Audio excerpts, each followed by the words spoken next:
नमो अरिहन्ताणम् नमो सिद्धाणम्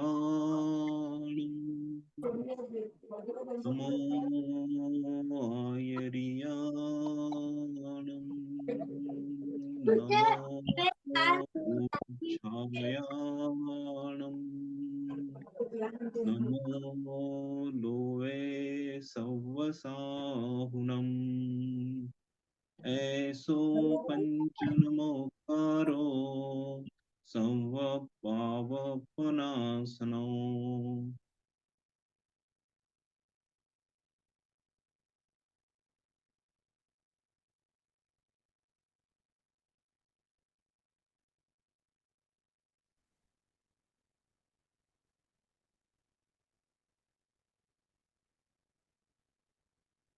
welcome all.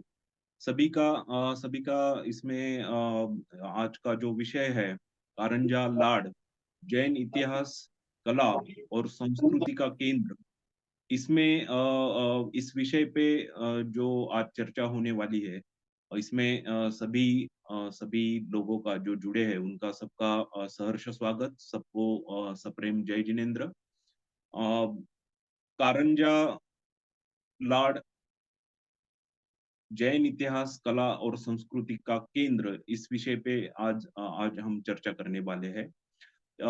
ये जो चर्चा है ये जो आज प्रथम इस मंच पे जुड़े हैं उनको मैं बताना चाहता हूँ कि एंशियंट जैनिज्म इसके इसकी एक पहल है, इसका ये उपक्रम है कि जैन इतिहास, जैन कला, जैन साहित्य, जैन जो स्थापत्य है, इस सभी की चर्चा इस सभी की चर्चा की जाए। इस सब के बारे में जो थोड़ा बहुत जानते हैं उनकी जानकारी किस रूप से बढ़ाई जा सकती है, इस सोच से ये उपक्रम की शुरुआत हुई है।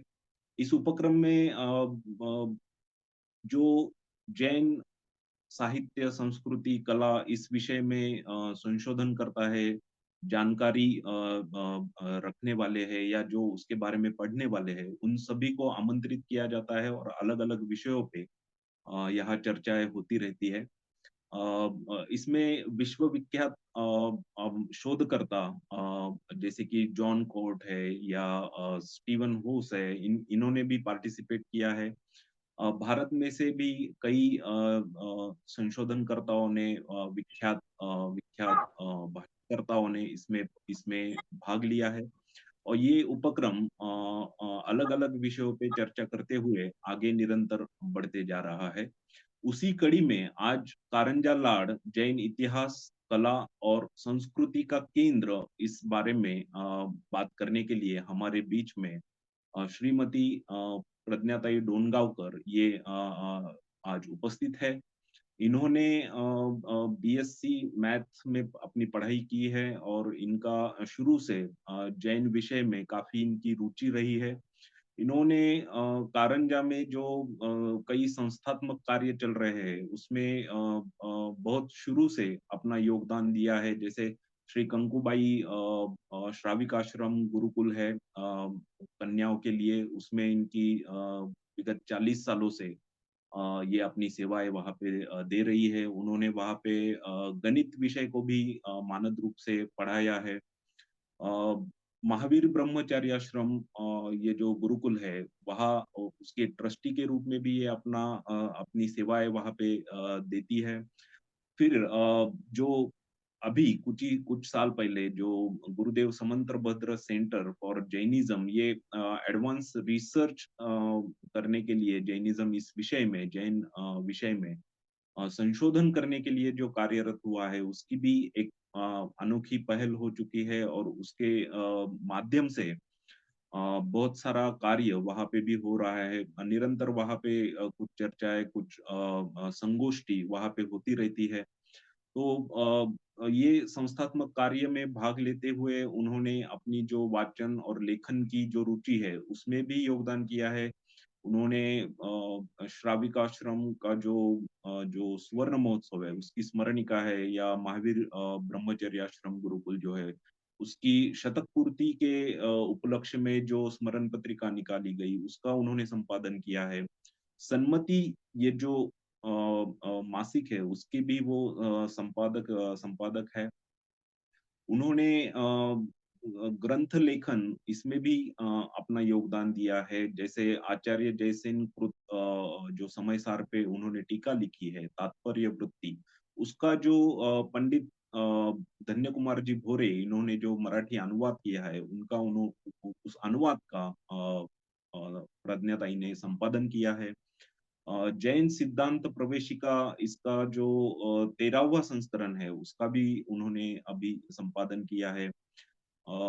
विश्वविख्यात जैन अभ्यासक प्रोफेसर पद्मनाभ जैनी और ब्रह्मचारी श्री मानिक चंद जी चौरे, इनमें जो पत्र व्यवहार हुआ था, उसका उन्होंने संपादन किया है। ज्ञानियों का संवाद, इस पुस्तक के रूप में उन्होंने उसका संपादन किया है। और कारंजा के आसपास, कारंजा में जो जैन भंडार है, उसको भी इन्होंने एक डिजिटाइज करने के इसमें एक बहुत बड़ा योगदान वो अभी फिलहाल दे रही है। तो ऐसी विदुषी जो हमारे बीच में उपस्थित है, वो आज हमें कारंजा क्षेत्र के बारे में, कारंजा के इतिहास के बारे में, उसकी जो कला है, उसकी जो सांस्कृतिक धरोहर है, उसके बारे में हमें अवगत अवगत कराने जा रही है। कारंजा एक अपने आप में एक इतिहास का, जैन इतिहास का बहुत बड़ा केंद्र रहा है, क्योंकि वहाँ पे 3 भट्टारक पीठ जो है, जो बहुत कम जगह पे है, वो हमें कारंजा में स्थापित हुए दिखाई देते हैं। वो 3 भट्टारक पीठ होने की वजह से वहाँ पे बहुत सारी सांस्कृतिक गतिविधियाँ हुई, बहुत सारी साहित्य की निर्मिति हुई। ये जो सारी धरोहर है, उसके बारे में आज विशेष जानकारी हमें प्रज्ञाताई की तरफ से मिलने वाली है। तो मैं प्रज्ञाताई का बहुत-बहुत स्वागत करता हूँ, और मैं प्रज्ञाताई को विनंती करता हूँ कि कृपया हमें कारंजा लाड के इतिहास, कला और संस्कृति के केंद्र की पहचान आप करा दें। धन्यवाद।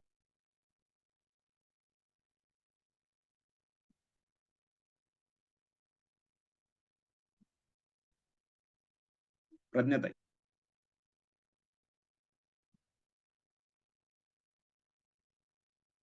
Madam, please unmute yourself and then speak. Yes.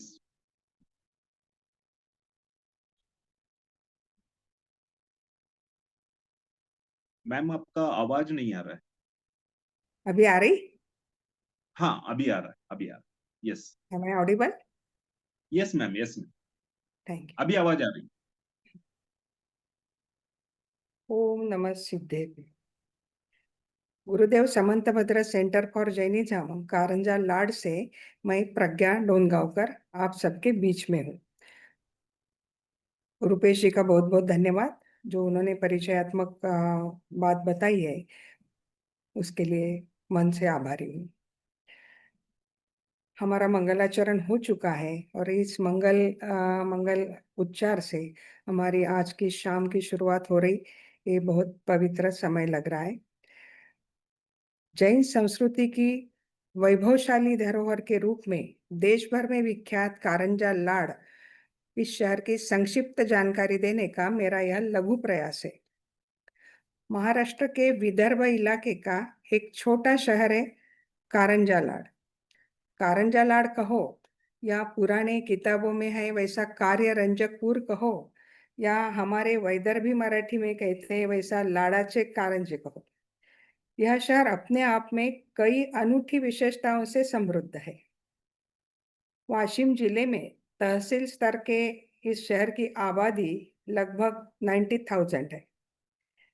फिलहाल यहाँ जैनों की सभी ज्ञातियों की एकत्रित संख्या, अर्थात सेतवाल, नेवी, धाकड़, बघेरवाल, परवार, बन्नोरे, श्वेतांबर समाज के सभी साधर्मी बंधु मिलकर कुल संख्या लगभग 3000 है। थोड़ा इतिहास जानने से पहले थोड़ा वर्तमान स्थिति देख लेते हैं। इसलिए कुछ बातें बता रही हूँ।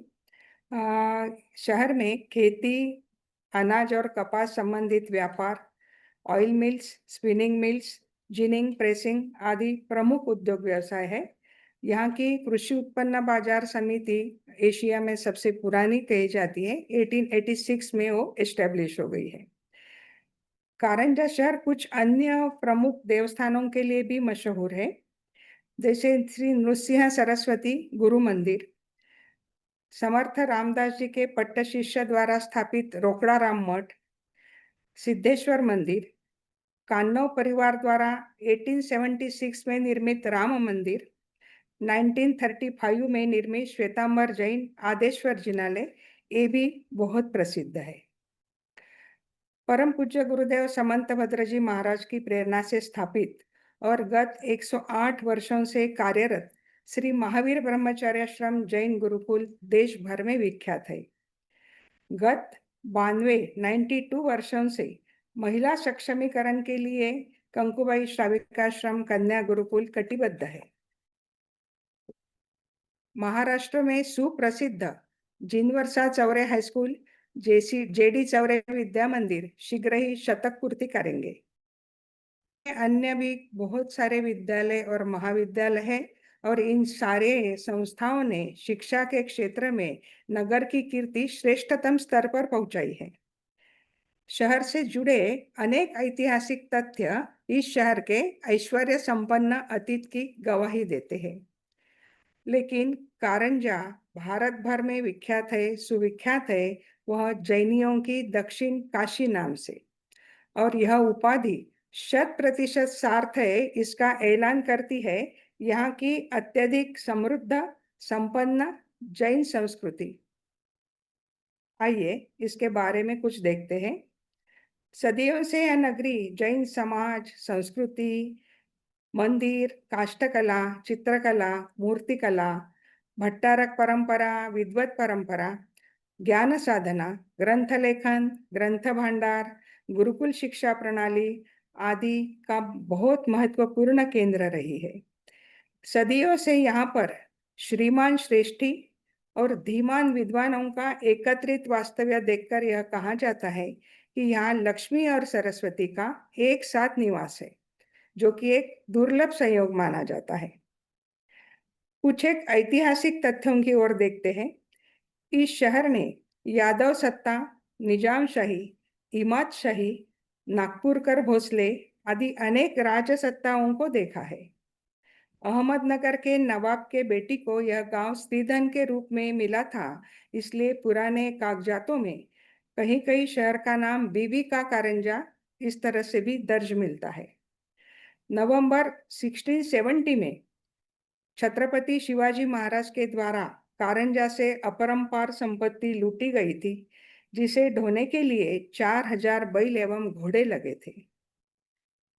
बहुमूल्य सुगंधित कस्तूरी मकान बनवाने के गारे में डलवाकर जो कस्तूरी की हवेली बनाई गई थी, वह आज मात्र भग्न खंडहर के रूप में खड़ी है।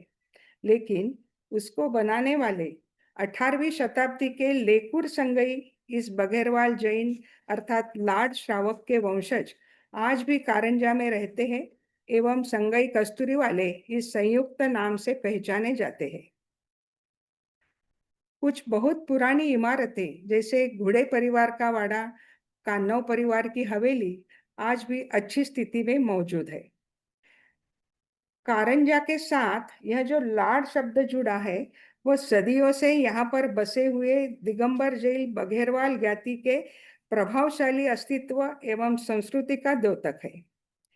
कैसे और कब से जुड़ा यह उपनाम, यह देखने के लिए हमें काल चक्र को थोड़ा पीछे ले जाना पड़ेगा, और वह भी महाराष्ट्र से सुदूर राजस्थान तक।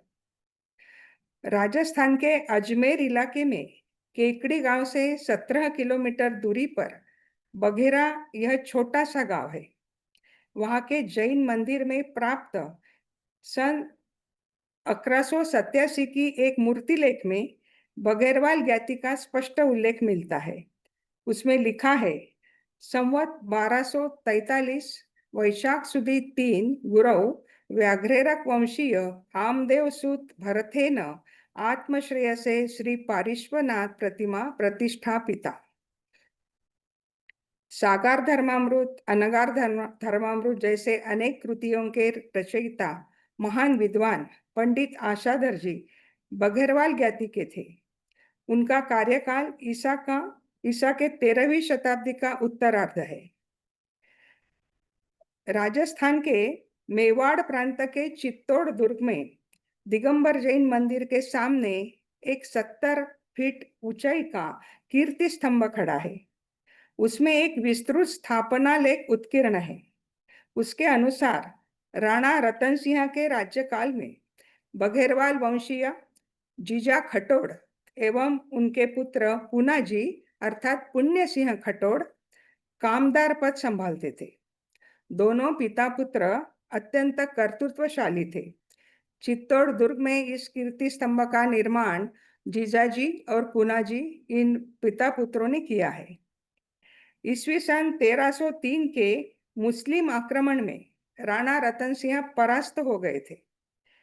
अत्यधिक संघर्ष और अस्थिर राजकीय परिस्थितियों से ऊबकर उसके बाद पूनाजी खटोड़ ने 350 बघेरवाल परिवारों के साथ दक्षिण की ओर प्रस्थान रखा।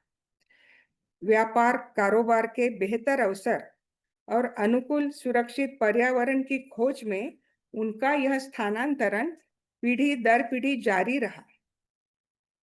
गुजरात, मालवा, बरहानपुर, जालना, देवलगांव, एलिचपुर होते हुए कारंजा, अंजनगांव, नागपुर तक और फिर दक्षिण में रायबाग, मिश्रीकोट, मुधोल तक कुछ परिवार पहुंचे। इस प्रवास का एक बड़ा कालखंड दक्षिण गुजरात में तत्कालीन लाट नामक प्रदेश में व्यतीत हुआ। लाट का रूपांतरण लाड़ हो गया और वहां की काष्टा संघ शाखा को लाड़ बागड़ गच्छ नाम प्राप्त हुआ था। पश्चात उस शाखा के बहुसंख्य परिवार कारंजा में स्थायी रूप से रहने लगे। कारंजा में उनके प्रभावशाली अस्तित्व के कारण कारंजा के साथ यह लाड़ उपाधि जुड़ गई है, जो अभी भी बरकरार है। नागपुर के इतवारी प्रभाग का एक हिस्सा भी लाड़पुरा नाम से जाना जाता है, वह भी इसी कारण से। पूना जी के हमने देखा है कि पूना जी के कई वंशज कारंजा में स्थायी रूप से रहने लगे थे। लगभग 150 साल बाद सन 1484 में भट्टारक सोमसेन के निर्देशन ने पूना जी के वंशज वीरू संघवी अर्थात वीरू संघपति के द्वारा प्रतिष्ठापित जिना प्रतिमा पर अंकित लेख में पूना जी की कीर्ति गाथा का विवरण दिया है। उसमें लिखा है, उन्होंने 108 मंदिरों का जीर्णोद्धार कराया, 18 स्थानों पर श्रुत भांडार स्थापित किए, 1.25 लाख बंदीजनों को मुक्त किया, मेदपाट देश में चित्रकूट नगरी में अर्थात चित्तौड़ में कीर्ति स्तंभ का निर्माण किया आदि। आप जो प्रतिमा देख रहे, ये अमरावती के पास नांदगांव पेट के जिनालय में से पार्श्वनाथ भगवान की प्रतिमा है। उस पर ये पूरा मूर्तिलेख हम देख सकते हैं। स्पष्ट है कि आगे की 5-6 पीढ़ियों तक पूना जी के कर्तृत्व का स्मरण बना रहा था। इस तरह राजस्थान से विदर्भ तक इस कष्ट साध्य देशांतर में इस जैन समुदाय ने हर परिस्थितियों में सामंजस्य स्थापित किया, फिर भी अपना सत्व, अपनी पहचान बरकरार रखी, सुरक्षित रखी। बदलते परिवेश में स्वयं को यत्नपूर्वक ढालते हुए स्थानीय भाषा को, स्थानीय रीति रिवाजों को, स्थानीय संस्कृति को अपनाने में उन्होंने सफलता कामयाब हासिल की। स्थानीय समाज में वे किस तरह घुल मिल गए थे, इसका एक छोटा सा उदाहरण देखें तो जो बघेरवाल समाज मध्य प्रदेश, राजस्थान में ही बसे हैं, वे अपने सरनेम, उपनाम के लिए अपने गोत्र नाम का ही प्रयोग करते हैं, जैसे खटोड़, हरसोरा, गोवाल आदि, या फिर अभी जैन लगाते। लेकिन जो बघेरवाल परिवार महाराष्ट्र में बस गए, उन्होंने धीरे धीरे अपने उपनाम, सरनेम महाराष्ट्रीयन शैली के अनुरूप अपने व्यवसाय या गांव के जैसे बदल लिए, जैसे डोनगांवकर, मिश्री कोटकर, मुधलकर आदि। ऐसे उपनामों का प्रयोग 17वीं सदी से शताब्दी से होता दिखाई देता है। कालानुरूप क्षत्रियता का स्थान वैश्य वृत्ति ने ले लिया। जैनत्व के संस्कार तो थे ही, अतः अर्थार्जन भी न्यायोपार्जित ही होता रहा। भट्टारक गुरुओं की प्रेरणा से अनेक मंदिरों का निर्माण होता रहा। प्रतिष्ठा महोत्सवों के विशाल आयोजन होने लगे। तीर्थ क्षेत्रों की वंदना हेतु सत्संग यात्राएं होने लगी। उसके साथ ही शास्त्र संवर्धन, लेखन, अध्ययन, अध्यापन नियमित रूप से होने लगा। शास्त्र भंडार समृद्ध होने लगे। फलस्वरूप एक सुसंस्कृत, नीतिमान, विद्याप्रेमी, सहिष्णु, संपन्न समाज के रूप में इस समुदाय ने अपनी विशिष्ट पहचान बना ली। धीरे धीरे अन्य जैन जातियों के लोग भी आकर कारंजा में बसने लगे और फिर कारंजा जैन संस्कृति का केंद्र बनना शुरू हो गया। यात्रा संघ के बारे में कुछ रोचक बातें बताना चाहूंगी। मुख्य रूप से सिद्ध क्षेत्र या अतिशय क्षेत्र के वंदना या दर्शन के लिए यात्रा संघ निकाले जाते थे। ये यात्रा संघ काफी बड़े होते थे। गांव-गांव से नजदीकी या दूर के रिश्तेदार, मित्र, साधर्मी जन उसमें जुड़ जाते थे। न केवल धार्मिक दृष्टि से इनका महत्व होता था, बल्कि सामाजिक संगठन एवं अभिसरण के भी ये अच्छे अवसर होते थे। संपर्क और यातायात के साधन बहुत मर्यादित होने से कभी-कभी ऐसी यात्राओं को 6-8 महीने का कालावधि भी लग सकता था। रास्ते में चोर, लुटेरों का, बीमारियों का भारी आतंक रहता था। इतने लोगों की आर्थिक जिम्मेदारी, खान पान, निवास की व्यवस्था, सुरक्षा के इंतजाम, यह कोई साधारण बात नहीं थी। अतः जो कोई श्रावक तथा उनका परिवार यह जिम्मेदारी उठाता था, पूरी करता था, उनको संघ और समाज की ओर से सम्मानित किया जाता था। उन्हें संघपति, संघवी जैसी उपाधि से अलंकृत किया जाता था, जैसे भोज संघवी। कारंजा लाड़ के इस भोज संघवी ने ईस्वी सन 1650 1650 में गुजरात के तीर्थ क्षेत्र गिरनार जी की यात्रा ससंग की थी। उसका विस्तृत विवरण श्वेतांबर साधु श्री शील विजय जी द्वारा रचित तीर्थमाला इस ग्रंथ में मिलता है। आप देख रहे हैं, उसमें वहां वे लिखते हैं, कारंजा के श्रावक भोज संघवी का व्यापार कर्नाटक, कोंकण, मालवा, मेवाड़ तक फैला हुआ है। वे परम धार्मिक है, दानशूर है। वे दौलतमंद होने के साथ साथ श्रुत भंडार का संवर्धन करने वाले हैं। इस गिरनार यात्रा में उस समय उन्होंने 1 लाख खर्च किया था। स्वर्ण मुद्रा देकर यात्रियों का सम्मान किया गया था, आदि आदि। अन्य कुछ मूर्तिलेख तथा ग्रंथों की प्रशस्तियों में भी भोज संघवी की तथा उनके परिवार की प्रशंसा मिलती है। कारंजा के ही कुछ परिवारों ने सन 1721 में श्रवण बेलगोला की यात्रा संपन्न की थी, जिसका स्मारक लेख श्रवण बेलगोला में उत्कीर्ण मिला है। उसमें लिखा है, सके 1643 पौषवदी 12 शुक्रवारे भट्टारक देवेंद्र कीर्ति सहित उघरवाल जातीय हीरासा सुत हाससा सुत चांगेबा सोनाबाई राजाई गोमाई राधाई मन्नाई सहित यात्रा सफल करी कारंजकर। इसी तरह प्रतिष्ठा महोत्सव संपन्न कराने वाले परिवारों को भी उपाधियों से सम्मानित किया जाता था। कुछ इतिहास की बातें हमने देखी। अभी वर्तमान में जो मंदिर समूह कारंजा में है, उसके बारे में कुछ जानकारी लेते हैं।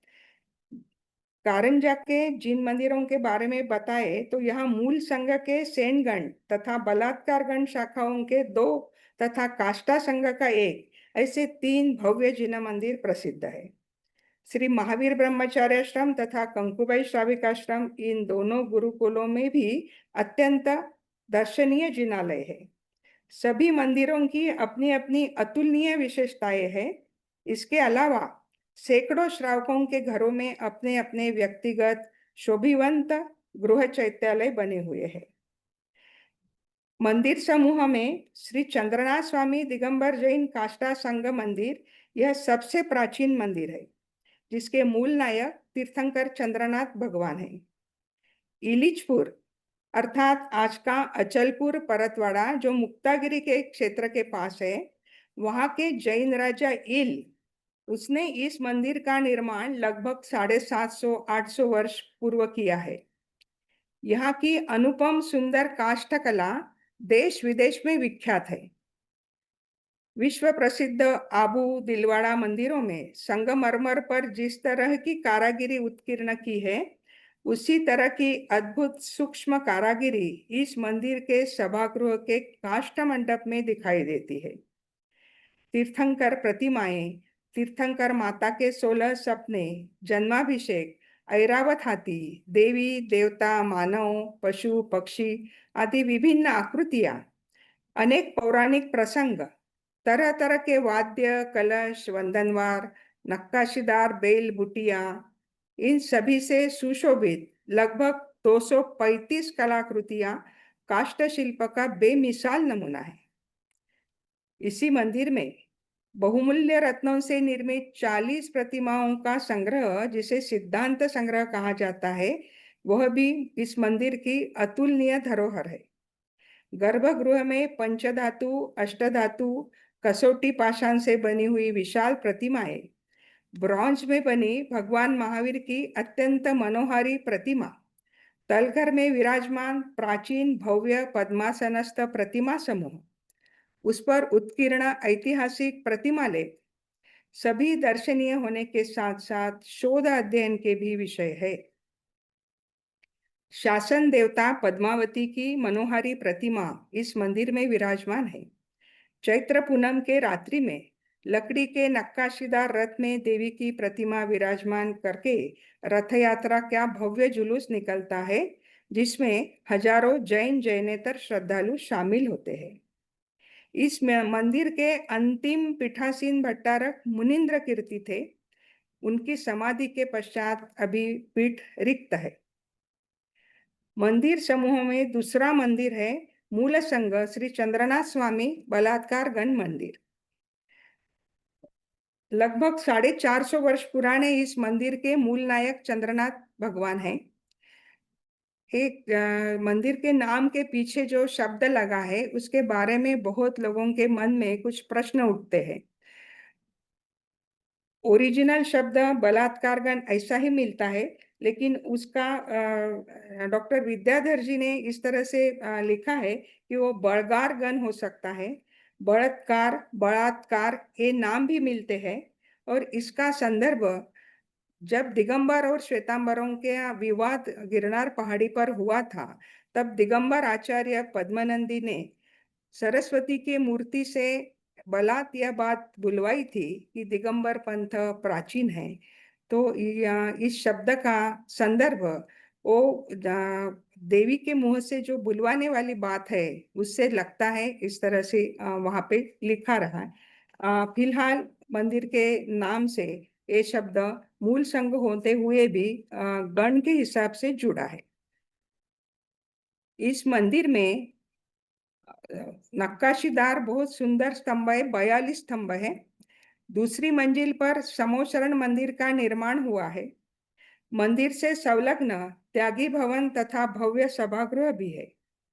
प्रतिमा समूह में विशेष रूप से उल्लेखनीय है धातु से बनी 2 विशाल सहस्रकूट प्रतिमाएं, जिसमें से एक पर 1008 प्रतिमाएं तथा दूसरे पर 1728 प्रतिमाएं उत्कीर्ण है। इस मंदिर का ग्रंथ भांडार बहुत विशाल है, जिसकी जानकारी हम एक साथ आगे लेंगे। इस मंदिर को बलात्कारगण भट्टारकों की 500 वर्षों की सुदीर्घ परंपरा प्राप्त है। इस शाखा के भट्टारकों में देवेंद्र कीर्ति यह नाम विभिन्न कालखंडों में अनेक भट्टारकों के लिए प्रयुक्त किया हुआ दिखाई देता है। उनमें से हम कुछ की बात करते हैं। सन 1704 से 1734 तक जो देवेंद्र कीर्ति भट्टारक पीठासीन थे, उनके प्रमुख शिष्य जिनसागर थे। इन गुरु शिष्यों ने मराठी भाषा में विपुल जैन साहित्य की निर्मिति की है। सन 1827 से 1889 में पीठासीन भट्टारक देवेंद्र कीर्ति का कार्यकाल 60 वर्षों तक चला। इस दीर्घ कालावधि में उन्होंने प्रचुर जनसंपर्क, यात्राएं, प्रतिष्ठा महोत्सव तथा साहित्य निर्मिति जैसे अनेक महत्वपूर्ण कार्य संपन्न किए हैं। आपके शिष्यों में क्षुल्लक महती सागर जी प्रधान थे। आपकी महती काव्यकुंज तथा अन्य कई रचनाएं मराठी जैन साहित्य में विशेष रूप से प्रसिद्ध है। महती सागर तथा जिनसागर, इनकी कृतियों का विवरण महाराष्ट्र राज्य साहित्य संस्कृति समिति द्वारा प्रकाशित मराठी वाङ्मय कोश खंड 4 में आया है। इस पीठ के अंतिम भट्टारक, जो एक राइट में देख रहे हैं आप, देवेंद्र कीर्ति का कार्यकाल सन 1905 से 1921 तक था। अभी पीठ रिक्त है। मंदिर समूह में तीसरा मंदिर है मूल संघ श्री पार्श्वनाथ स्वामी दिगंबर जैन सेनगन मंदिर। कुछ 350-400 वर्ष पुराने इस मंदिर के मूल नायक पार्श्वनाथ तीर्थंकर है। आप देख रहे वह प्रतिमा सुपार्श्वनाथ भगवान की है। श्यामवर्णी रेतीले पाषाण से निर्मित है और मूल नायक की पिछली वेदी पर विराजमान है। रंगीत कांचों से बनी नंदीश्वर द्वीप रचना सुंदर एंटीक बेल्जियन शैंडेलियर से सुशोभित भव्य सभागृह, यह इस मंदिर की विशेषताएं है। इस मंदिर को भी भट्टारकों की दीर्घ परंपरा प्राप्त है। सेनगन मंदिर के पीठासीन अंतिम भट्टारक वीरसेन स्वामी थे, जिनका कार्यकाल सन 1884 से 1943 तक 1943 तक रहा है। आप अत्यंत विद्वान एवं बहुश्रुत थे। आचार्य कुंद विरचित अध्यात्म ग्रंथराज समयसार जी पर आपका विशेष अधिकार था एवं उस पर आपके होने वाले प्रवचन सुनने हेतु देश भर से लोग आते थे। मुल्तान शहर, जो इस समय पाकिस्तान में है, वो जब भारत में था तब वहां से जैन परिवार कारंजा में भट्टारक स्वामी के प्रवचन सुनने हेतु आते थे। ऐसी जानकारी मिलती है। कई जैनेतर लोग भी आप में अनन्य श्रद्धा रखते थे। अभी मैं जो बताने जा रही हूँ वो कलाकृति केवल कारंजा के लिए नहीं, बल्कि समूचे जैन समाज के लिए एक गौरवशाली धरोहर माने जाने वाली अद्भुत, अनुपम, सुंदर कलाकृति इसी मंदिर की विरासत है। यह है ईसा के 17वें शतक में कपड़ों पर चित्रित किया गया स्वर्ण पंचकल्याणक पट, एक काफी बड़ा स्क्रॉल पेंटिंग। वास्तव में तो इस कलाकृति की सुंदरता तथा गरिमा का परिचय इस माध्यम से देना, और वह भी संक्षेप में देना, यह उस कला के प्रति यथोचित न्याय नहीं होगा। फिर भी मैं कोशिश करती हूँ। प्रथम तीर्थंकर भगवान ऋषभदेव अर्थात भगवान आदिनाथ के जीवन के पंचकल्याणक महोत्सव प्रसंग इसमें चित्रित हुए हैं तथा चित्रकारी में स्वर्ण छटा का प्रचुर प्रयोग दिखाई देता है। इसलिए इसका नाम स्वर्ण पंचकल्याणक पट नाम से प्रसिद्ध है। विशेषज्ञों की राय के अनुसार यह राजस्थानी डेक्कन मिश्र लघु चित्रण शैली का मिनिएचर पेंटिंग स्टाइल का एक बेमिसाल नमूना है। इस पट के बारे में कोई भी लिखित जानकारी उपलब्ध नहीं है, लेकिन कलर एनालिसिस एवं चित्र शैली के अभ्यास के अनुसार इसका निर्माण ईस्वी सन की 17वीं शताब्दी के उत्तरार्ध में अर्थात 1650 से 1680 के बीच हुआ होगा, यह साबित होता है। उस समय सेनगन मंदिर के पीठाधीश भट्टारक जिनसेन थे। उनका जनसंपर्क और यात्राएं प्रचुर होती थी, तो संभव है उनके काल में इसकी निर्मिति होना स्वाभाविक लगता है। आज 350 वर्षों के बाद भी इस कलाकृति का सौंदर्य कालजयी रहा है। सन 1966 में प्रसिद्ध कला समीक्षक पद्मश्री डॉक्टर सरयू जोशी के कुशल निर्देशन में इसका रिस्टोरेशन होकर इसे सुरक्षित स्वरूप प्राप्त हुआ है। इस पट के डायमेंशंस 12 मीटर बाय 1 मीटर है। 16 पैनल्स में चित्राकृतियां बनी हैं। यह पट मूलतः महीन मलमल के कपड़े पर बना है। अब पीछे से एक महीन कैनवास लगा के इसकी मजबूती कुछ बढ़ाई गई है। देखते हैं पट के सौंदर्य के बारे में। पट के प्रथम भाग में जैन भूगोल के अनुसार 2.5 द्वीपों की रचना दिखाई देती है। उसमें नदियां, सरोवर, सुमेरु पर्वत, मानुषोत्तर पर्वत आदि का चित्रण है। इस दूसरे पैनल में ऋषभदेव के माता पिता मरुदेवी और नाभिराय, उनकी अयोध्या नगरी, उनका बहुमंजिला राजमहल, मंत्रीगण, गार्डन आदि सारी चीजें दिखाई देती है। कालचक्र में कर्मभूमि का प्रारंभ हो गया है, अतः नगरवासी जन असी मसी कृषि आदि षटकर्म करते हुए भी दिखाई देते हैं। अगले पैनल में हम देखते हैं मरुदेवी रानी निद्राधीन है और उनके 16 सपने आए हैं। क्या है इन सपनों का संकेत? मरुदेवी के मन में जिज्ञासा जागृत हो उठी है।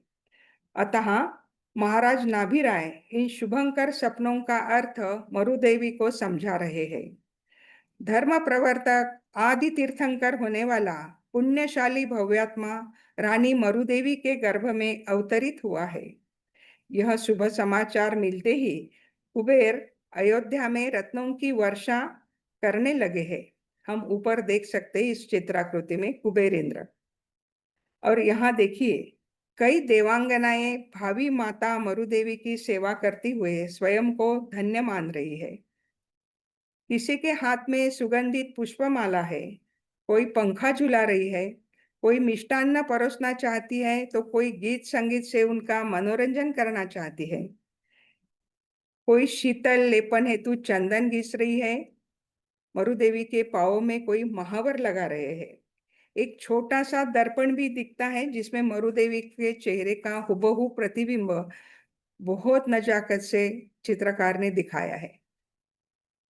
इन सभी देवांगनाओं की रूप सज्जा, वस्त्र, आभूषण, श्रृंगार आदि के चित्रण में रंग और रेखाओं की नजाकत देखते ही बनती है। यह था आदि प्रभु का गर्भ कल्याणक महोत्सव। महाराज नाभिराज और मरुदेवी की यहाँ शुभ नक्षत्र वेला पर अनेक उत्तम लक्षणों से युक्त एक सुंदर पुत्र का जन्म हुआ है। नगर में मंगल वाद्य बज रहे हैं, आनंद उत्सव मनाया जा रहा है। कुबेर द्वारा रत्न वृष्टि हो रही है। अभी पर्व आया है जन्माभिषेक का। सौधर्म इंद्र सपरिवार अपने दिव्य वैभव के साथ उपस्थित हो गए हैं। इंद्राणी ने तीर्थंकर बालक को गर्भगृह से लाकर देवेंद्र की गोद में बिठाया है। इंद्र की सवारी ऐरावत हाथी पर है। कितना शानदार ऐरावत है! वह सालंकृत है। उसके अनेक सूंड तथा दांत है। हर दांत पर एक सरोवर का सिंबल आप देख रहे हैं।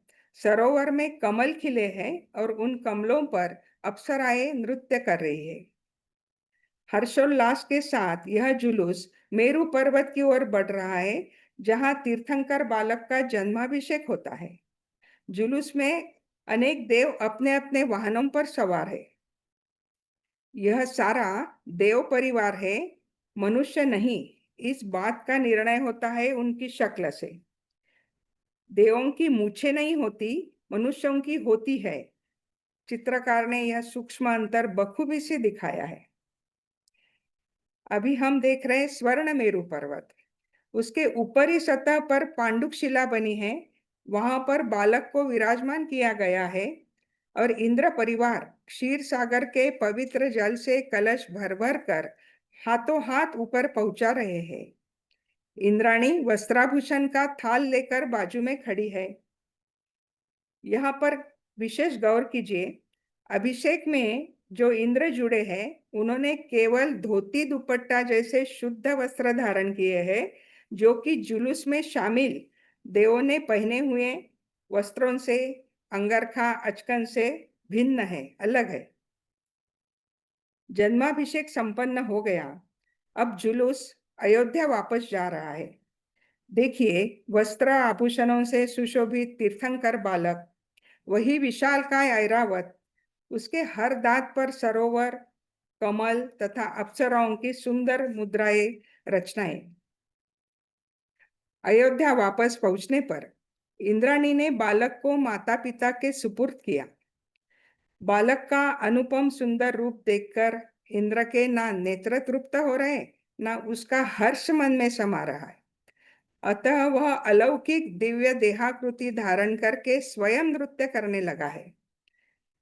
साथ ही उसके विशाल देहाकृति के प्रत्येक हथेली पर अप्सराएं नृत्य कर रही है। इसे आनंद नृत्य कहा जाता है। देवेंद्र की यह नृत्य आविष्कार मुद्रा मानो चित्रकार की सृजन प्रतिभा का उच्चतम बिंदु लगता है। यह था तीर्थंकर ऋषभदेव का जन्म कल्याणक महोत्सव। यहाँ ऋषभ कुमार की बाल क्रीड़ा चल रही है। फिर युवा ऋषभ कुमार का इंद्रों द्वारा राज्याभिषेक हो रहा है।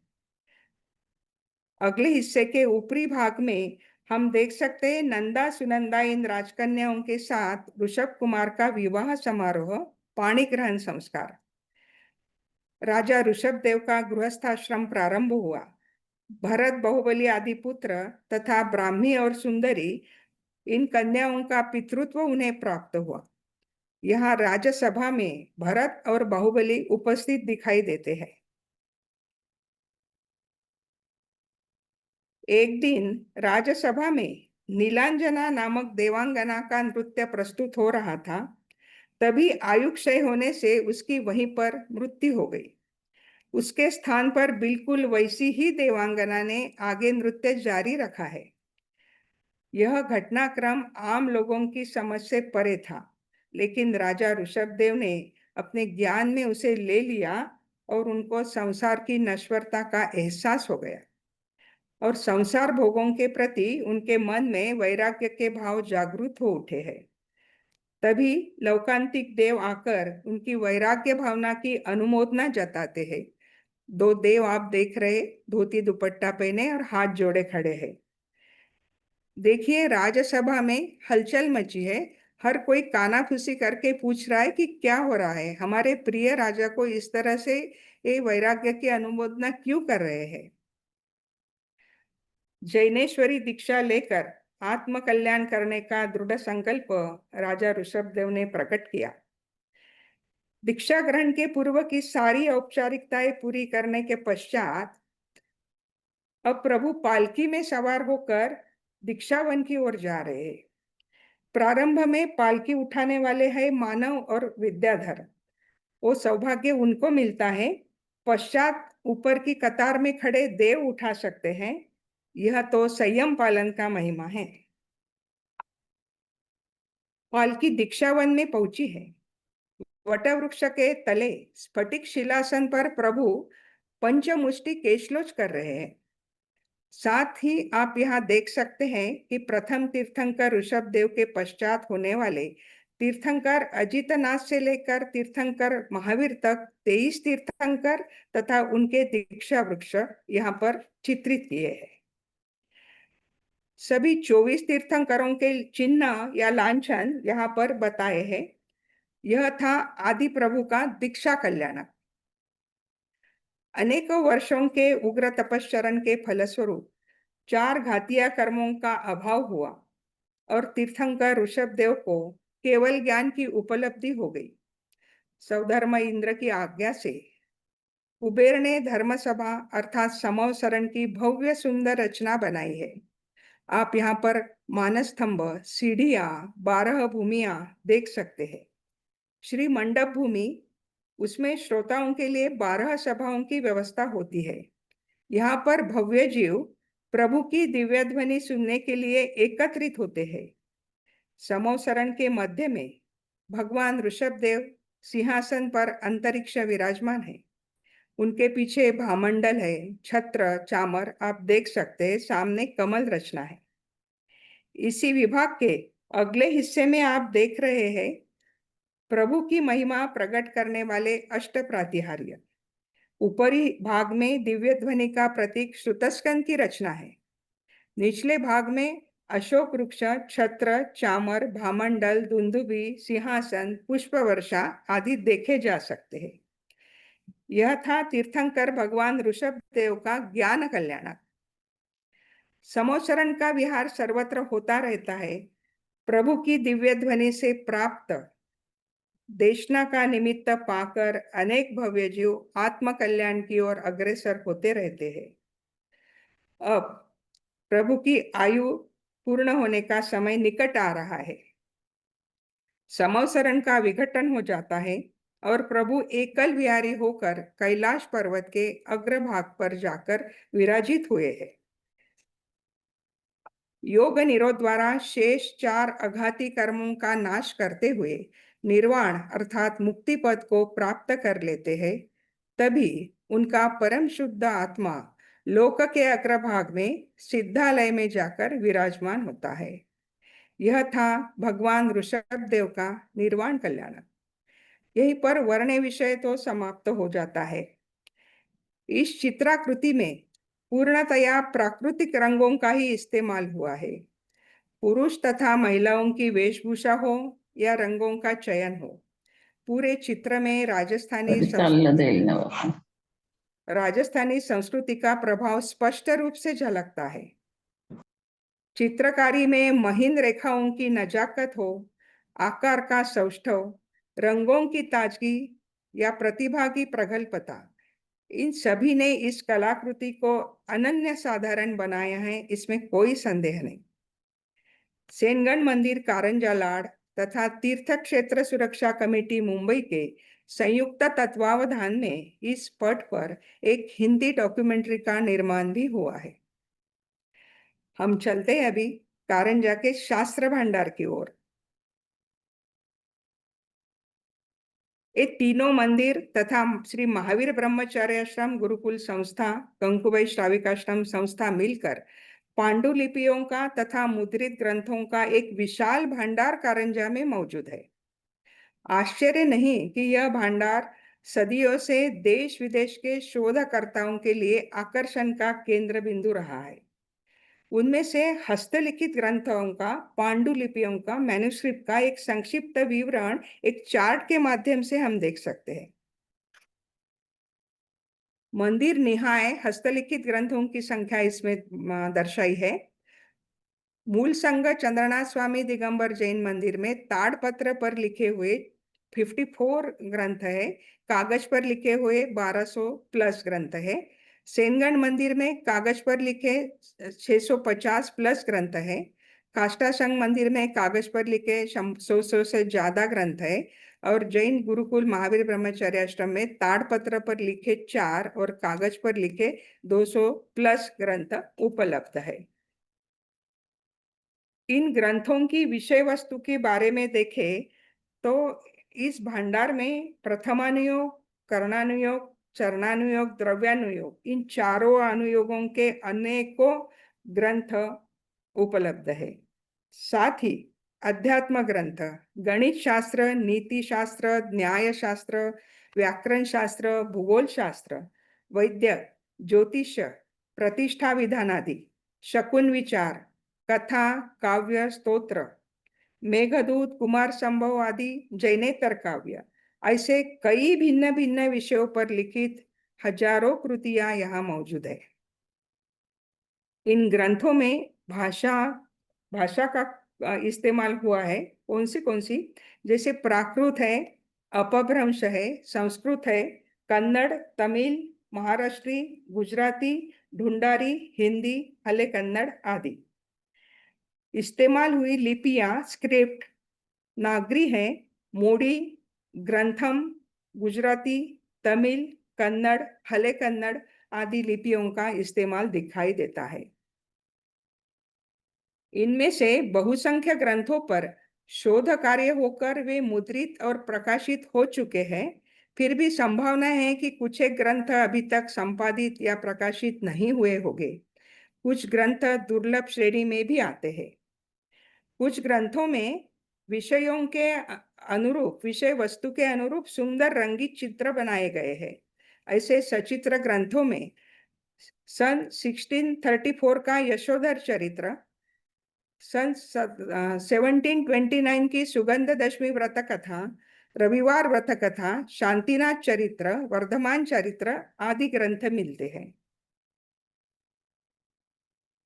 प्राय हस्तलिखित ग्रंथों की अंतिम प्रशस्ति में, जिसे पुष्पिका कहा जाता है, प्रतिलिपि का लेखन काल, लेखन स्थल संबंधित जानकारी लिखी जाती है। साथ ही ग्रंथ लेखन की प्रेरणा देने वाले गुरु या भट्टारक गुरुओं के नाम, ग्रंथ दान करने वाले श्रावक परिवार के नाम निर्देश भी प्राय पाए जाते हैं। इस संग्रह के जितने ग्रंथ सुस्थिति में हैं, उनमें ऐसे दर्जनों गांवों के और भट्टारकों के नाम निर्देश पाए जाते हैं। जैसे तात्पर्य वृत्ति ग्रंथ की एक पांडुलिपि में प्रशस्ति आई है, श्री चंद्रप्रभ चैत्यालये मूलत्राण नगरे इदम शास्त्रम लिखितव्यम। मूलत्राण यह वही मुल्तान है जो पाकिस्तान में है अभी।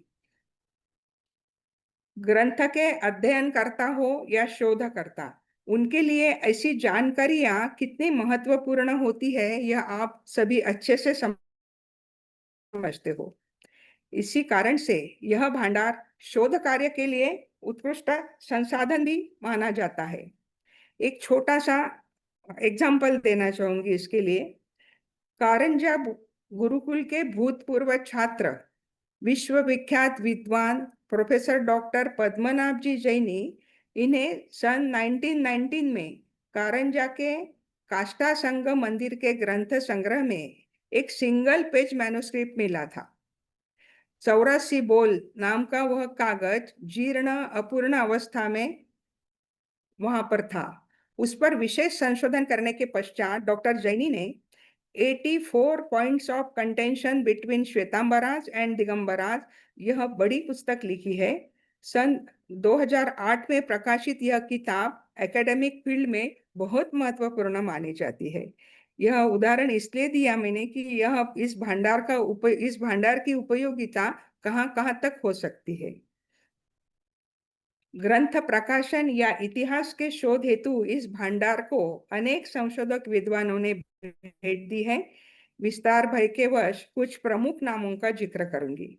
पिछली सदी में डॉक्टर हीरालाल जी जैन, पंडित फूलचंद जी सिद्धांत शास्त्री एवं अन्य कई विद्वान, आदिका शुद्धोहम श्री माता जी जो पूर्वाश्रमी की डॉक्टर सुजाता जी रोटे है, तथा अन्य अनेक मुनि संघ, डॉक्टर पद्मनाभ जी Jaini, Pandit Dhanya Kumar ji Bhore, doctor Vidyadhar ji Joharapurkar, doctor Rajaram ji Jain Ara, Vidushi Vijayatai Bhisikar Karanja, Padmashri doctor Saryu Doshi Mumbai, doctor Paul Dundas Scotland, वुड्स टीच France, doctor Tillo Detige Belgium, professor doctor Peter Flugel London, doctor Shrinand Bapat, doctor K Jain Bhandarkar institute Pune, doctor Manisha Patil Nagpur, और अभी नए लोगों में doctor Shrikant Ganvir Pune, doctor Gomteshwar Patil Jaysingpur, doctor Neminathji Shastri Kumbhoj Bahubali, professor Rupesh Madkar, assistant professor Oshin Bam, और ऐसे अनेक अनेक शोधकर्ता।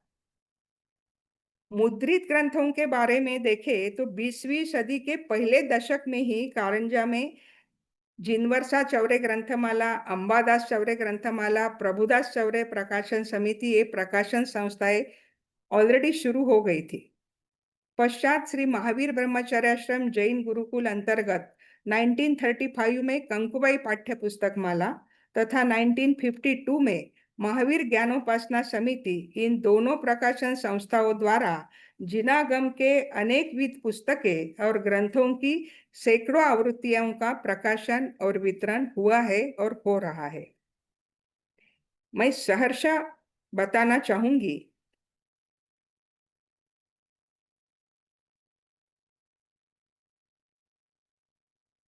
कि इन प्रकाशित ग्रंथों की आज तक कुल संख्या 6 लाख से भी अधिक हो चुकी है। मुझे लगता है यह अपने आप में एक विशेष कीर्तिमान स्थापित हुआ है। कारंजा के कई परिवारों के पास अपने अपने व्यक्तिगत ग्रंथ संग्रह भी बड़ी मात्रा में है। अपने दर्शकों से सच कहूं तो वास्तव में यह सरस्वती की संपदा ही सही मायने में कारंजा की लक्ष्मी है, कारंजा की गरिमा है। जड़ भौतिक संपदा तो अन्य कई स्थानों पर उपलब्ध थी, है और होगी भी। हस्तलिखित ग्रंथों की चर्चा आती है तब उसी का एक दूसरा पहलू होता है भट्टारक गुरुओं का योगदान। आप एक चार्ट देख रहे हैं, किस कालखंड में कितने हस्तलिखित ग्रंथ लिखे गए, कारंजा शुद्ध भंडार में किस तरह से उपलब्ध हुए, एक चार्ट के माध्यम से आपके सामने है। इसको गौर से देखने पर एक बात सहज रूप से स्पष्ट होती है कि ईसा के 16वीं शताब्दी से लेकर 19वीं शताब्दी तक का काल हस्तलिखित ग्रंथों के निर्मित का स्वर्ण युग, गोल्डन ईरा था। और यही कालखंड भट्टारक परंपरा का भी स्वर्ण युग था। देश भर में पीठाधीश भट्टारक गुरुओं को धर्मगुरु, धर्म नेता, समाज नेता के रूप में मान्यता प्राप्त हो गई थी। कहीं कहीं पर राज मान्यता भी मिली थी। कारंजा पीठ के भी बहुसंख्य भट्टारक गुरु बहुश्रुत थे, विद्वान थे। वे जिनवाणी को स्थानीय या प्रचलित जनभाषा में स्वयं अनुवादित करते थे, अपने शिष्यों को भी प्रेरित करते थे। फलस्वरूप इस कालखंड में विपुल मात्रा में साहित्य का सृजन हुआ, ग्रंथ भांडार समृद्ध होने लगे। भट्टारकों का जनसंपर्क प्रचुर होता था। इस कारण से इन कृतियों का देश भर में प्रचार प्रसार भी सहजता से होने लगा। कारंजा के भट्टारक गुरुओं का यह जैन संस्कृति को निश्चित ही बहुमूल्य योगदान कहा जाएगा। कारंजा का जिक्र आता है तो कारंजा की गुरुकुल संस्थाओं का जिक्र सहज ही होना जरूरी है। परम पूज्य गुरुदेव समंत भद्र जी महाराज अर्थात तत्कालीन ब्रह्मचारी देवचंद जी शाह की पावन प्रेरणा से सन 1918 में कारंजा की भूमि पर शिक्षा के क्षेत्र में एक अभिनव प्रयोग की नींव रची गई। श्री महावीर ब्रह्मचर्याश्रम जैन गुरुकुल नाम से विख्यात इस संस्था ने अपने कार्यकाल के 108 वर्ष पूरे किए हैं। कितनी सुंदर संख्या है। उसके बाद अन्य जगहों पर भी गुरुकुलों की स्थापना हुई है। यहाँ पर मैं एक और विशेष उपलब्धि का गर्व के साथ उल्लेख करना चाहूंगी। आज से 100-125 साल पहले देश में जब महिलाओं के विद्यार्जन को लेकर काफी उदासीनता थी, नाराजगी थी, उस समय कारंजा लाड जैसे छोटे से कस्बे में महिलाएं स्वयं पढ़ रही थी, पाठशालाओं में पढ़ा रही थी। पूज्य गुरुदेव के अनन्य सहयोगी कारंजा के प्रद्युम्न सावजी डोनगांवकर ने अपनी 2 बाल विधवा बहनों को सन 1915 में मुंबई के श्राविकाश्रम में पढ़ने हेतु भेजा था। ये 100 साल पहले की बात है, 110 साल पहले की बात। मातोश्री चिमाबाई चौरे पाठशाला सन 1920 से ही सक्रिय थी। उसी का रूपांतरण आगे चलकर सन 1933 में श्रुत पंचमी के सुमुहूर्त पर कंकुबाई श्राविक आश्रम में कन्या छात्रावास तथा गर्ल्स हाई स्कूल के रूप में हुआ है। आज जहां पर 1500 लड़कियां पढ़ती है। इन गुरुकुलों की कार्य प्रणाली शील, ज्ञान, प्रेम, व्यवस्था और सेवा इस पंचसूत्री पर आधारित है। इन दोनों कल्याणकारी संस्कार धामों से आज तक हजारों छात्र तथा छात्राओं के जीवन ज्ञान की रोशनी से जगमगा उठे हैं। गुरुकुल में स्थित मंदिर में मनोहारी प्रतिमाएं और सिद्धांत प्रतिमा दर्शन भी है, जो मलखेड़ से संग्रह लाया गया था। विगत अनेक वर्षों से इन दोनों गुरुकुलों के माध्यम से धर्म शिक्षण शिविरों का आयोजन भी नियमित रूप से होता है। हम देख रहे हैं गुरुदेव समंत भद्र सेंटर फॉर जैनिज्म।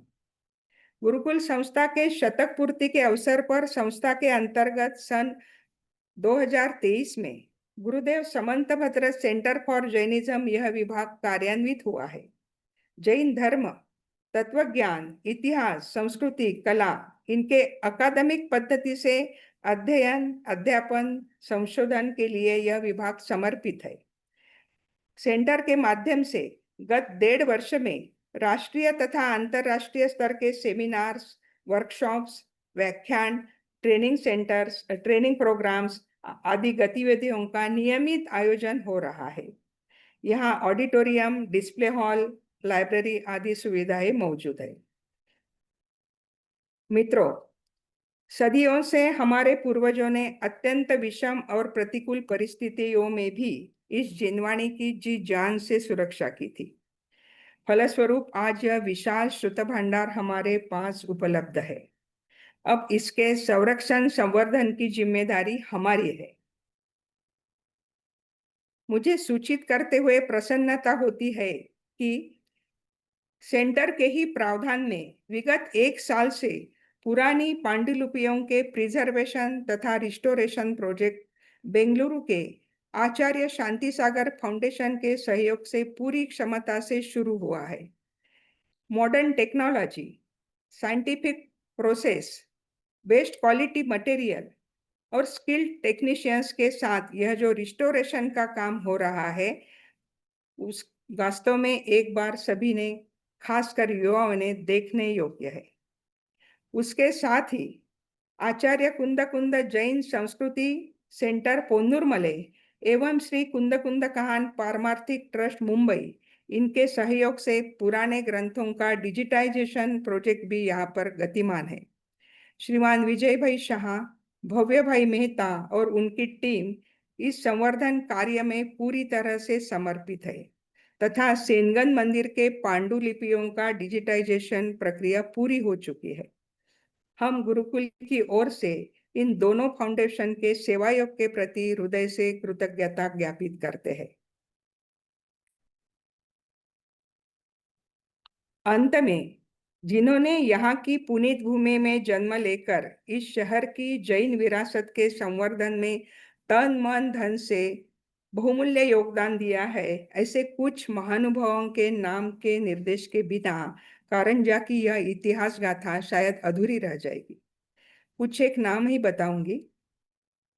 पिछली सदी से पंडित जिनवर साह चौरे, प्रद्युम्न सावजी डोनगावकर, गोपाल सावजी चौरे, जयकुमार जी चौरे, नरसिंह सा राउड़, जम्बूदास जी चौरे, डॉक्टर हेमचंद्र जी वैद्य, पंडित नरेंद्र कुमार जी भिसीकर, सुश्री मंजुळाताई रिवाले, पंडित माणिकचंद जी भिसीकर, जयकुमार जी भिसीकर, माणिकचंद जी चौरे तात्याजी, ऋषभदास जी चौरे, देवचंद जी जोरापुरकर, शिशुपाल जी चौरे, विष्णु कुमार जी डोनगावकर, जिनदास जी महाजन, कन्हैयालाल जी चौरे, पंडित धन्य कुमार जी भोरे आदि कीर्तिशेष महानुभावों के प्रति हम विनम्रता से अभिवादन करते हैं।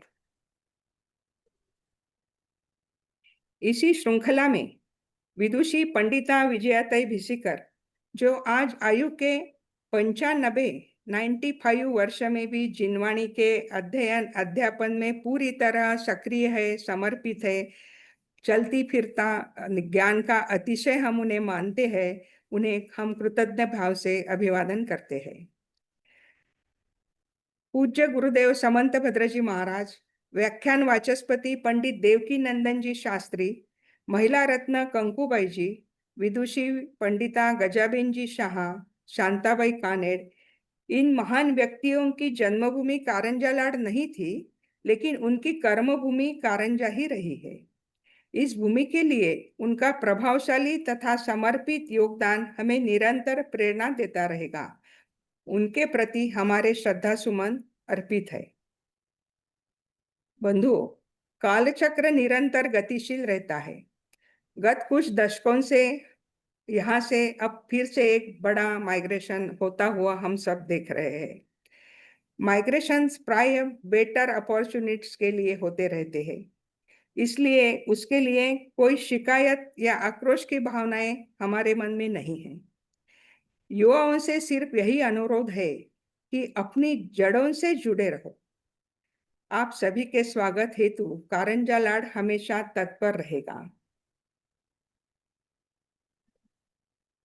वोट ऑफ थैंक्स देना चाहूंगी, जिनके कारण मैं यह बात यहाँ इस प्लेटफॉर्म पर प्रस्तुत कर सकी। ऐसे एंशंट जैनिज्म ग्रुप के सौरभ जी एवं उनके टीम के प्रति हार्दिक हार्दिक धन्यवाद। सेनगढ़ मंदिर, बालात्कारगढ़ मंदिर, काष्ठा संघ मंदिर, महावीर ब्रह्मचार्य आश्रम गुरुकुल तथा कंकुबाई श्राविक आश्रम कन्या गुरुकुल, इनके सम्मानीय विश्वस्त समितियों के प्रति सादर आभार प्रकट करती हूँ। कस्तूरी वाले परिवार को हार्दिक धन्यवाद। My special thanks to Mohekar sir, Oshin ji, जो असिस्टेंट प्रोफेसर है शीतल नाथ जैन चेयर डेक्कन कॉलेज में, उनकी फॉलोअप से ही मैंने मतलब ये करने का हामी भरी थी। रूपेश सर मड़कर छत्रपति संभाजी नगर से, गुरुकुल से परिमल जी रुईवाले एंड उनकी पूरी team, end of course my family members, मैं सभी के प्रति कृतज्ञ हूँ। लास्ट में बंधुओं, मेरे ये शब्द मेरे प्रिय जन्मभूमि के प्रति तथा मुझे ऐसे प्रयास के लिए निरंतर आत्मीय प्रेरणा देने वाले स्वर्गीय तात्या जी, स्वर्गवासी डॉक्टर पद्मनाभ जी जैनी सर, स्वर्गवासी श्रेणिक जी अन्नदाते, अण्णा जी खेड़कर एवं चंद्रमोहन दादा शाह, इनके प्रति समर्पित है। धन्यवाद। जय जिनेन्द्र।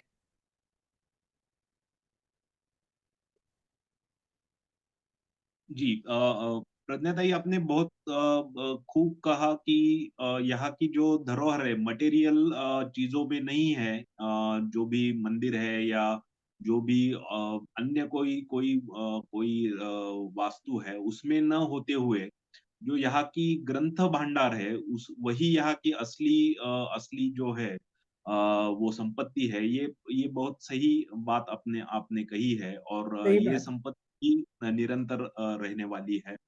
जी। जी, ये 3 पीठ जो है, मैं सभी पार्टिसिपेंट्स को विनती करता हूँ कि आपके कोई प्रश्न है तो कृपया चैट बॉक्स में टाइप करें।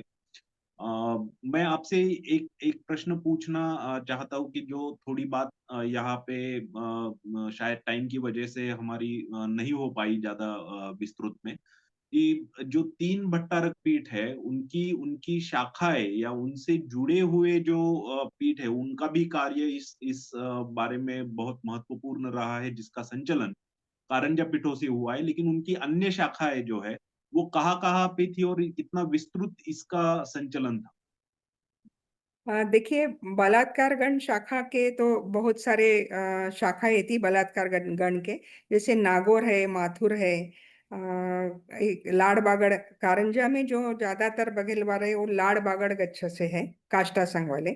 लेकिन बाकी सभी पीठों के भट्टारकों के उत्तर भारत में भी है और महाराष्ट्र तक भी है। दक्षिण के भट्टारकों के बारे में इस गच्छ के संबंधी ज्यादा जानकारी डॉक्टर साहब विद्याधर जी की किताब में मुझे नहीं मिली, लेकिन ये बाकी बातें मिलती हैं उसमें। बहुत जनों के मन में प्रश्न था कि एक नाम या एक हुए कैसे। तो इसके लिए एक थोड़ा सा बताना चाहूंगी कि शुरू में तो ऐसी कोई शाखाएं नहीं थी, एक मूल संघ ही था। हुँ, धौलाकार वीरसेन ने पंचस्तूप संघ या काष्ठा संघ प्रवर्तक कुमार सेन को बताया है। गौतम गंडर के बाद अरहत बलि तक एक ही मूल संघ था। हुँ, वीर निर्वाण संवत 575 तक एक महिमा नगर जो सातारा जिले में है, अभी उसका नाम नहीं पता कौन सा गांव है, वहां एक पंचवर्षीय युग प्रतिक्रमण हुआ था। और उस युग प्रतिक्रमण में सारे देश भर से मुनि संघ जुड़े थे। मतलब वहां पे बड़ा सम्मेलन होता था। तो ऐसा कहा जाता है कि पहली बार वहां पर सब इकट्ठे होने के बाद आचार्य जो सबसे बड़े थे अरत बलि, उन्होंने पूछा कि सब लोग पधारे क्या। तो उस समय एक प्रतिनिधि उठकर बोले हाँ, हम नंदी वाले आ गए, नंदी संघ वाले। कोई बोले हम यहाँ से आ गए हैं, कोई बोले हम यहाँ से आ गए हैं। बस उस समय आचार्य श्री को लगा कि अब संघ भेद होने का समय आ गया है। अभी एक संघ के नाम से एक पूरा इनका नियोजन या संचालन नहीं होगा। तो उन्होंने उसी सम्मेलन में मूल संघ को अवान्तर संघों में विभाजित किया। जैसे नंदी संघ है, वृषभ जो सेन नाम से है वो सेनगण, सिंह है, देव है, काष्ठा, वीर, ऐसे आदि अनेक नाम आते हैं उसके। तो इस तरह से उनको उस समय विभाजित करना पड़ा। बाद में फिर उनकी और शाखाएं होती गई, और फिर इसमें अलग अलग पंथ के अलग अलग अलग गच्छ के लोग उसमें नाम आते गए, उनकी परंपरा जुड़ती गई उसमें। तो इस तरह हम्म, से इस संघ और गच्छ का विभाजन उस समय से हुआ है। बराबर। नहीं, मेरा जो पूछने का जो ये था, हेतु था, वो जो कारंजा की गादियाँ थी भट्टारक पीठों की, तो हाँ, उसकी अलग-अलग शाखाएँ जो उससे ही जुड़ी थी, जो गादियाँ थी वो अलग-अलग जगह पे थी। और यही हाँ। भट्टारक जो है वहाँ पे भी जाते थे। तो ऐसा कारंजा लाड का जो भट्टारक पीठ अलग-अलग है, उनकी कौन-सी गादियाँ थी और उनका क्या कुछ कारोबार होता? भट्टारक मतलब कुछ गांवों में भट्टारकों की गद्दियां नहीं थी, तो फिर ये यहाँ हुँ, के भट्टारक वहाँ चौमासा करने जाते थे, और वो हुँ, हुँ, एरिया भी फिर उनके इसमें आता था। जैसे देवल गांव में वीरसेन भट्टारकों का चौमासा हुआ है, हुँ, हुँ, इस हुँ, तरह के हाँ उल्लेख आते हैं। और लातूर तथा मलखेड़ के साथ भी इनके संबंध थे। और काष्ठा हुँ, संघ की गद्दी का संबंध सूरत शाखा से था। इस तरह से उल्लेख मिलते हैं। एक ओके। प्रमाण ये भी मिलता है कि जो गुजरात में सायला आगास गांव है, वहां पर हुँ, जो हुँ, चंद्रप्रभ भगवान की प्रतिमा है, वो प्रतिमा कारंजा से गई है। हाँ, बालात्कार हाँ, मंदिर में जो चंद्रनाथ मूल नायक है, सेम प्रतिमा वहां पर गई है। वहां पे लिखा है कि ये कारंजा से लाई गई प्रतिमा है। तो ये हुँ, ईडर हुँ, के भट्टारक जो थे हुँ, हुँ, आगास के पास, उनका आवागमन था, संपर्क थे। और हुँ, इस हुँ, तरह से इनका मतलब सब इसमें संपर्क रहता होगा। डिटेल्स हुँ, तो हुँ, बहुत सारे हैं उसमें। बराबर, बराबर। इसमें जो आपने हस्तलिखितों के बारे में जो बताया, तो हाँ। पुराना सबसे जो पुराना हस्तलिखित कारंजा में मिलता है, वो कौन से वर्ष का मिलता है? सबसे पुराना जो हस्तलिखित कब का है? जो मैंने स्वयं देखे हैं उसमें एक पास केवलिका करके ज्योतिष ग्रंथ है, गर्ग ऋषि का। ओके। वो लगभग 650-700 वर्ष पुराना है। लेकिन हुँ, एक नोट मुझे मिली है कि एक ग्रंथ 1000 वर्ष पुराना है। लेकिन वो हुँ, हुँ, मेरे देखने में आया नहीं, या उसका नाम मुझे पता नहीं। अभी डिजिटाइजेशन प्रोसेस हो रही है, तो हुँ, हुँ, उसमें कुछ ना कुछ क्लियर हो जाएगा। लेकिन मेरे पास एक क्लियर नोट लिखा हुआ है कि एक हुँ, हजार हुँ, वर्ष पुरानी एक ग्रंथ की प्रति काष्ठा संघ मंदिर के भंडार में उपलब्ध है, इस तरह से। लेकिन मैंने नहीं देखी है। ये पास ओके। केवली का ग्रंथ हमने देखे हैं, वो लगभग हुँ, हुँ, 650-700 वर्ष पुराने हैं। और उसकी ज्यादा प्रतियां भी उपलब्ध नहीं, ज्योतिष ग्रंथ है, छोटा सा है, गर्ग हाँ, हाँ। ऋषिकृत है। हाँ, तो वो सेनगन मंदिर में भी है, और मालतकारगढ़ मंदिर में भी है। अभी डिजिटाइजेशन करते हुए बहुत सारी चीजें खुल रही है। तो अगर हुँ, एक हुँ, अच्छा सा इंडेक्स और डाटा पूरा हमारे सामने आ जाए, तो ये सारी और अच्छे से क्लैरिटी हो जाएगी। सिंगन बराबर, मंदिर का डिजिटाइजेशन हो गया है, अभी इंडेक्स की प्रोसेस चल रही है। तो उसमें ये ओके, सारी चीजें डाल रही है, और छोटे ओके, स्टिकर बन रहे हैं उसके। Right, right, right. और अभी समंतभद्र गुरुदेव समंतभद्र जो सेंटर फॉर जैनिज्म जो ओपन हुआ है, जो खुला है, उसमें क्या-क्या गतिविधि की जाती है इसके बारे में, क्योंकि बहुत सारे रिसर्च स्कॉलर है यहाँ पे जो उत्सुक है, और हाँ कइयों का प्रश्न भी है कि ये भंडार हम देख सकते हैं क्या? यहाँ पे हम जा सकते हैं क्या? ये मतलब जी। कैसे अवेलेबल है क्या? एक्सेस है क्या? तो उसके बारे में भी आप थोड़ा-सा बताइए। देखिए, सेंटर जो शुरू हुआ है वो एकेडमिक पद्धति से जो रिसर्च करना चाहते हैं, हम कोशिश कर रहे हैं कि जल्दी से किसी यूनिवर्सिटी के साथ हमारा गठबंधन हो जाए, और हुँ, यहाँ से पीएचडी की भी सुविधा हो जाए। लेकिन तब हुँ, तक किसी रिसर्च स्कॉलर के लिए यहाँ पे लाइब्रेरी की सुविधा है, बाकी सारे एक्सेस यहाँ से मिलेंगे। और एकेडमिक पैटर्न से करना, यह बात अभी इस युग में जरूरी है। हुँ, मैं हुँ, हुँ, किसी एक चीज का अभ्यास करती हूँ, उस पर मेरी श्रद्धा है, ये मेरी व्यक्तिगत रूप से हो सकता है। लेकिन अपने हुँ, को अगर बाहर की दुनिया में हमारी बात रखनी है, तो वो एक हुँ, सिस्टमेटिक पैटर्न में, एकेडमिक पैटर्न में रखनी बहुत जरूरी है। जैनी बरोबर। सर का बहुत इस पर आग्रह था। तो बरोबर. हम कोशिश कर रहे कि उस दिशा में ये सेंटर का कार्य चले। और आपने देखा है, आप तो इसमें शामिल भी हुए थे। येस. पिछले 1.5 वर्ष में हमने अच्छी 3-4 सेमिनार ले ली, जो एक इंटरनेशनल लेवल की भी थी। एक पूना के जैन चेयर के अंतर्गत यहाँ से जाके जैन फिलोसॉफी और मॉडर्न साइंस, इस पर हमने एक सेमिनार लिया। डॉक्टर विद्याधर जी के जीवन पर एक सेमिनार हो गया। अभी दिसंबर में डॉक्टर जैनी और डॉक्टर पंडित भोरे, इनकी जन्मशती के उपलक्ष्य में एक इंटरनेशनल लेवल का हो गया। तो और इसके बीच में वर्कशॉप्स हैं, रिसर्च मेथोडोलॉजी का वर्कशॉप हो गया। बाकी सॉफ्ट स्किल के भी शुरू है। और सबसे ज्यादा अहम कार्य तो अभी है डिजिटाइजेशन और प्रिजर्वेशन रिस्टोरेशन का हो रहा। मैं सच में कहती हूँ कि प्रिजर्वेशन रिस्टोरेशन की जो प्रक्रिया है, सच में पेशेंस और स्किल, इसका बहुत ज्यादा उसमें डिमांड है।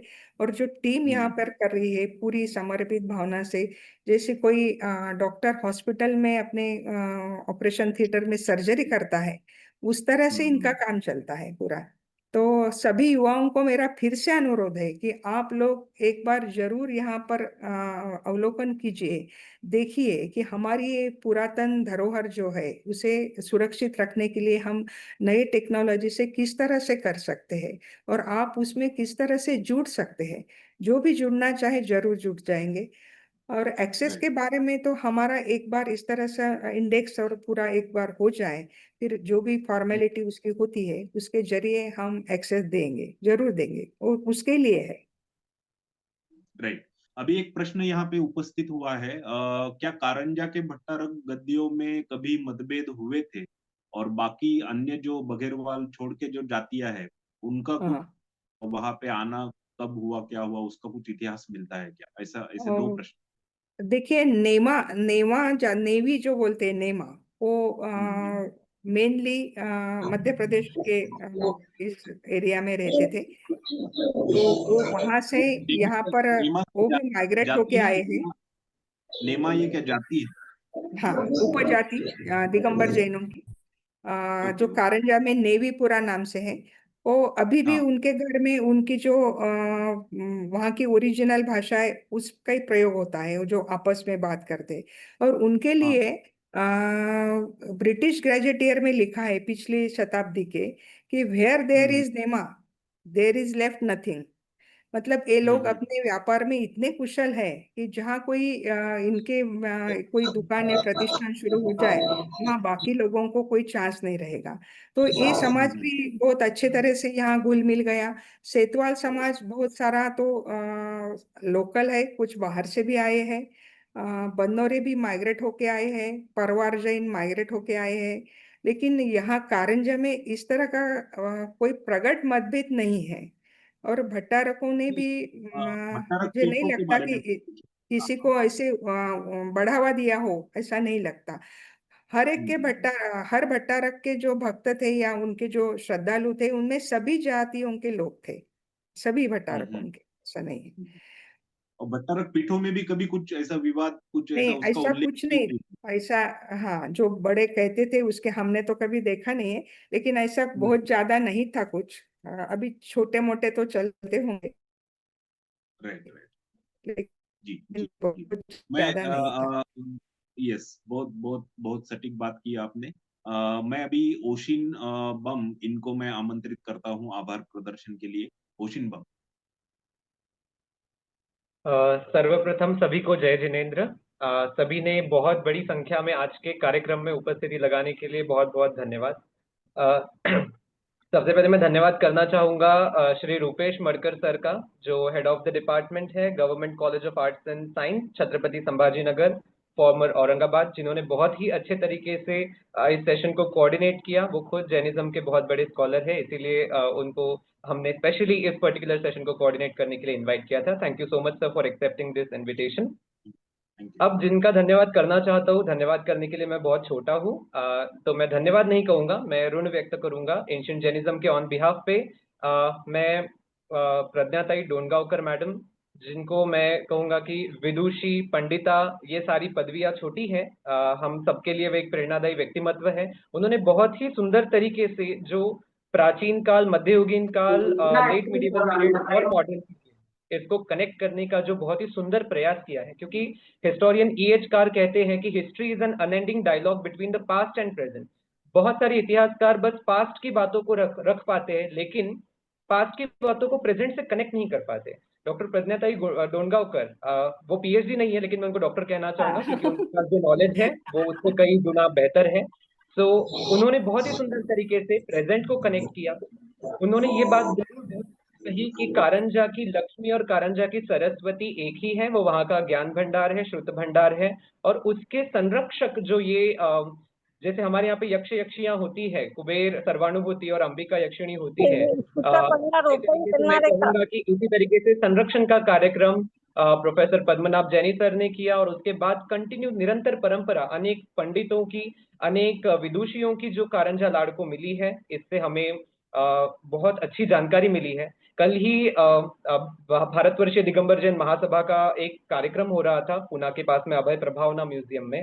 तब मैंने एक बात कही थी कि लोगों के मन में ये बात है कि सिर्फ गुजराती और मारवाड़ी ही जैन होते हैं और सारे जैन बहुत रिच होते हैं। ये जो लोगों के मन में गलत धारणा है, उसको चेंज करने के लिए मैंने ये सोचा था कि हमारे विदर्भ की जो एक अलग संस्कृति है, महाराष्ट्र की अलग संस्कृति है, यहाँ मराठी जैन लोग होते हैं, उसमें अलग अलग जातियां हैं, सभी की अलग संस्कृतियां हैं, विचार एक ही है, लेकिन हमारी जो डाइवर्सिटी है इसको रिप्रेजेंट किया जाए, इसी वजह से इस पर्टिकुलर सेशन को रखा गया था। और प्रज्ञाताई डोनगांवकर जी ने बहुत ही सुंदर तरीके से इसको निभाया।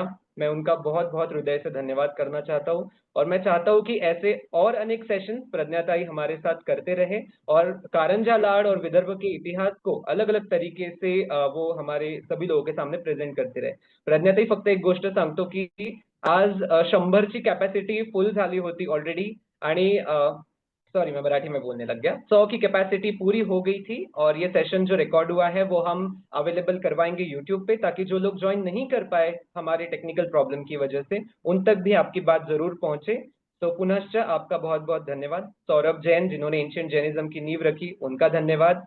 सौम्या सक्सेना जिन्होंने टेक्निकली हेल्प की हमें और हमेशा हमारे एंशिएंट जैनिज्म को सराहना देती है, सहयोग करती है, उनका भी बहुत बहुत हृदय से धन्यवाद। आप सभी लोग जुड़े समस्त महाराष्ट्र भर से, समस्त भारत भर से, और सभी ने बहुत ही ध्यानपूर्वक इस बात को सुना। आप सभी का भी बहुत बहुत धन्यवाद। Thank you Oshin ji. Yes, thank you.